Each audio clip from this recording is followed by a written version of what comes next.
Recorded Books Inspirational presents an unabridged recording of Honor's Quest by Kristen Heitzmann, narrated by Kate Forbes.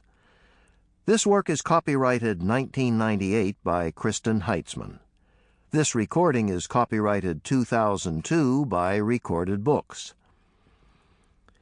Young Abigail Farrell is just beginning to adjust to her ladylike life as the wife of Montgomery Farrell when word comes of the death of Monte's sister.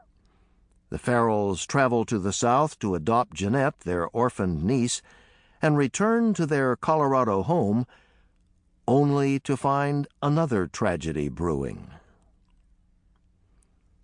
And now, Honor's Quest.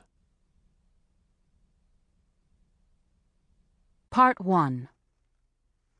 Chapter 1.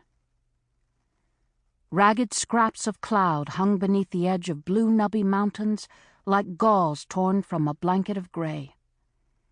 The keen December air held an expectant breath as Abby stepped out and drew it into her lungs. She watched a black-capped chickadee puff itself on the bare cottonwood beside the ice-edged stream, then took the bucket and headed for the pump. Monte's plan for indoor plumbing was only talk now, with the financial struggles that seemed to mount daily. Her heart ached that her own foolishness had put them in jeopardy. Monte blamed it on a kind heart and a stubborn streak, but she knew it was just plain ignorance. Abby hung the bucket and gripped the pump handle. The cold of the metal penetrated her beige kid glove.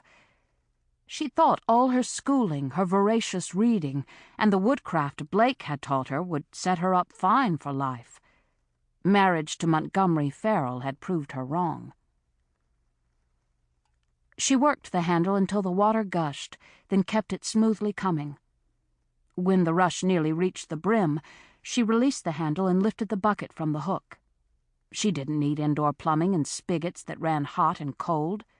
She'd bathe in a mountain stream if only Monte wouldn't worry.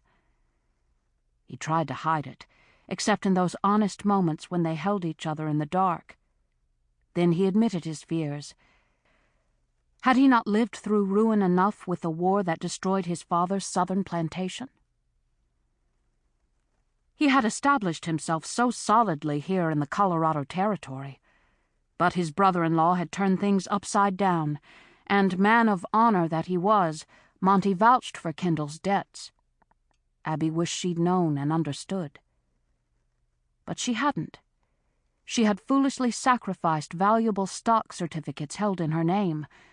That she had thought to help Kendall, that the venture turned out fraudulent, that those certificates were now held by a self-satisfied banker, were all due to her ignorance. Monte's sister Frances was right. There was more to being a lady than she would ever know. Abby held the bucket with both hands and started for the house. She was too headstrong, too impetuous, A hand snaked from the shrubs and clamped her mouth as a cold knife touched her throat. Her heart thundered in her chest and she felt her pulse against the blade's edge. She tensed to swing the bucket into her assailant, but with a swift glance at the hand on her mouth, she went immediately still. Taut brown fingers trapped her breath with her voice. One move, and the Indian knife would not only open her throat, but relieve her of her hair as well.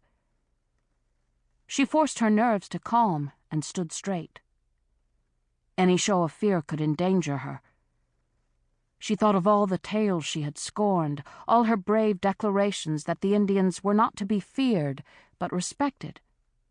Now, with her life at the tip of an Indian blade, she resisted the surging terror. She waited.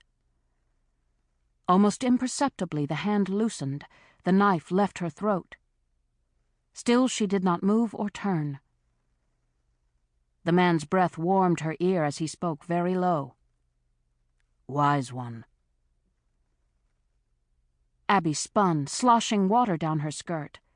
Its icy jolt was nothing compared to her sudden relief. Grey Wolf! He snatched her into the cedars and gripped her mouth again. What was he doing? Why would he threaten her with a knife? Sample complete. Ready to continue?